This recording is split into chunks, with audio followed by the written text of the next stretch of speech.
Welcome to Lunch with the Lord. I'm Pastor Mark, and we are in Mark chapter 3, going to be starting verse 20 this lesson. But before we begin, Jeremiah 15:16, thy words were found, and I did eat them, and thy word was unto me the joy and the rejoicing of my heart. Now, as we begin verse 20, verses 20 to verse 30 is talking about the subject of the unpardonable sin.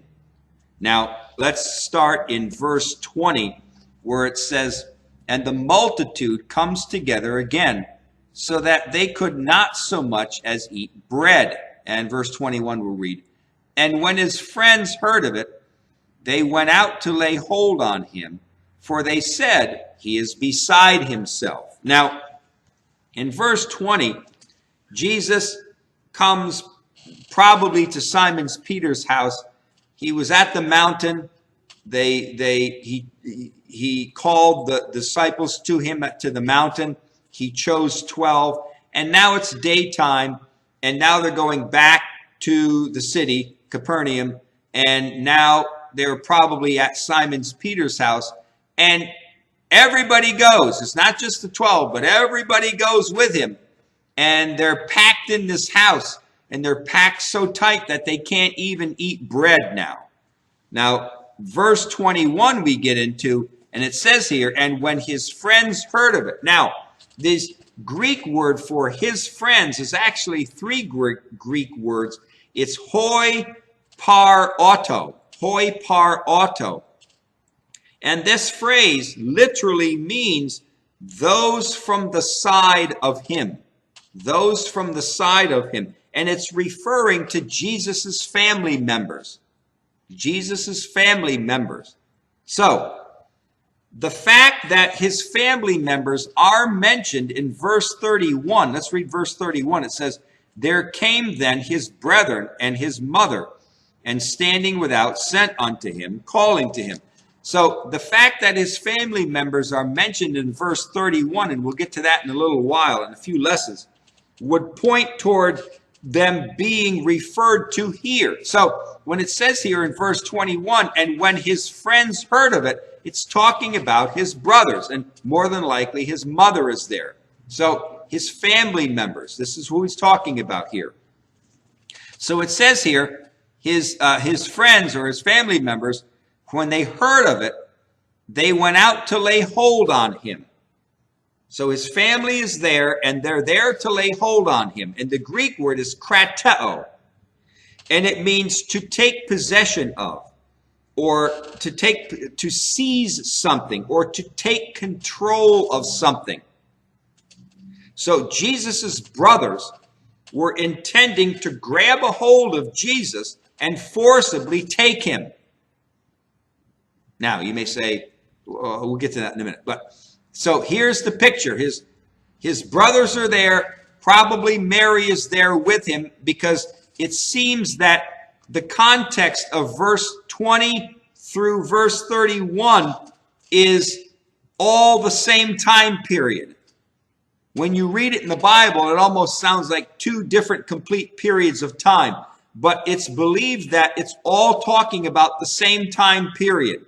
Verse 20 and verse 31 is the same time, all right? Now, this raises several questions concerning his brothers wanting to take a hold of him and seize him. Question number one, what were they going to do with Jesus, right? Were they going to bring him back to Nazareth? Were they going to tell him to stop causing so much trouble? What were they going to do with him? The second question is where is Jesus' sisters? Jesus had sisters. Were they with them there? Were they at home in Nazareth? Or were they at this time married and had their own family somewhere in Galilee or wherever? But they don't seem to be in the picture, his sisters. Number three,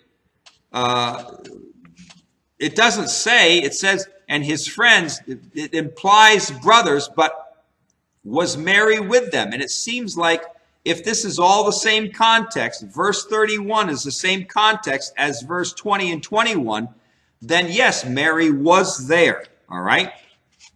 Now, word of Jesus' success had spread all around the region of Galilee.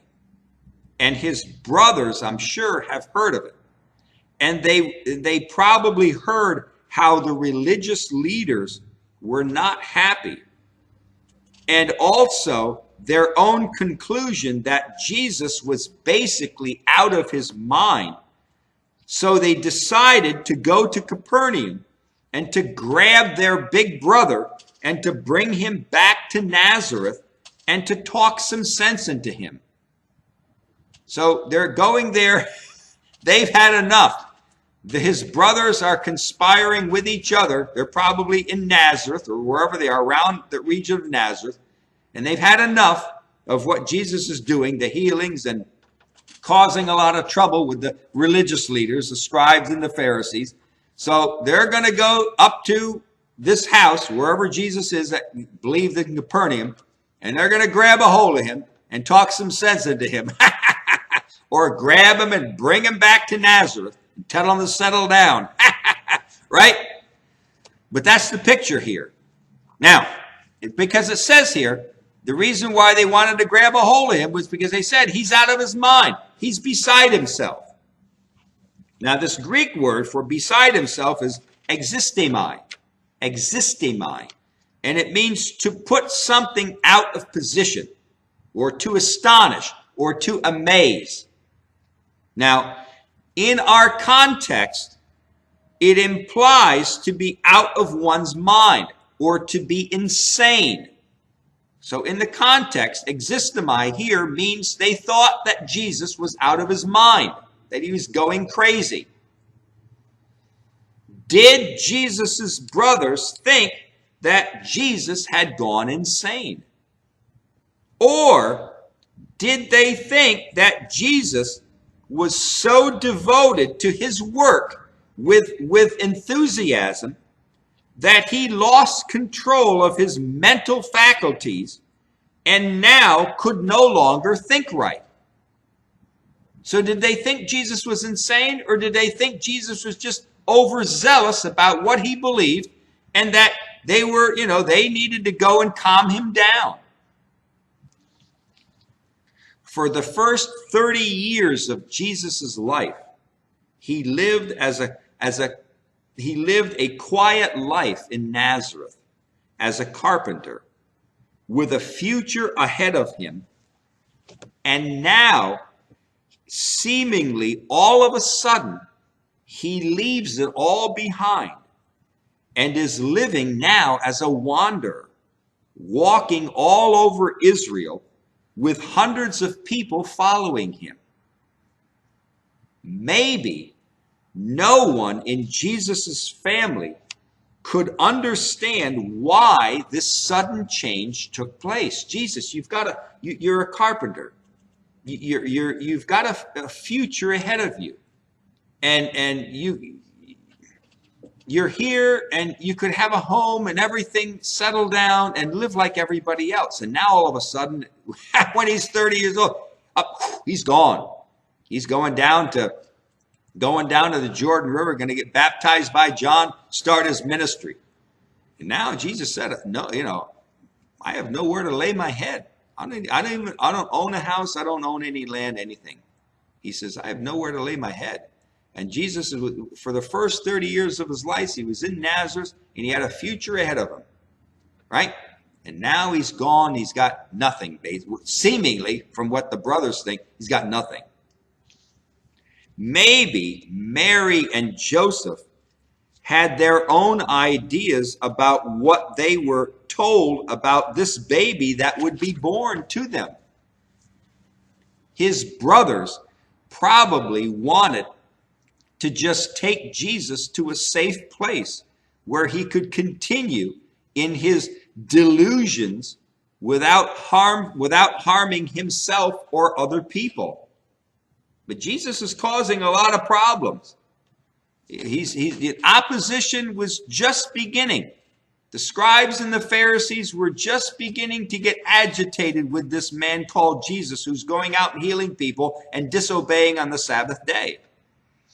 And now his brothers get wind of it, and they've had enough, and they're going to come and they're going to grab him, and they're going to take him somewhere or try to shake some sense into him. Jesus' ministry of healing demanded that people come up with theories about him. Herod had his theory in Matthew chapter 14 and verse 12. Herod believed that it was John the Baptist that was risen from the dead. That was his theory about Jesus. Jesus' brothers had their theory that Jesus was insane. And the Pharisees, well, they had their theories. They thought that Jesus was possessed by a demon. So Jesus is going around and doing lots of miracles and healing people, and everybody had a theory about who Jesus was and what he was doing. And now we're going to get we'll stop now, and we'll get into next lesson, verse 22, where the scribes start coming into and get involved in Jesus's who they believe Jesus was. All right. But until next lesson, walk with the Lord. I know he walks with you.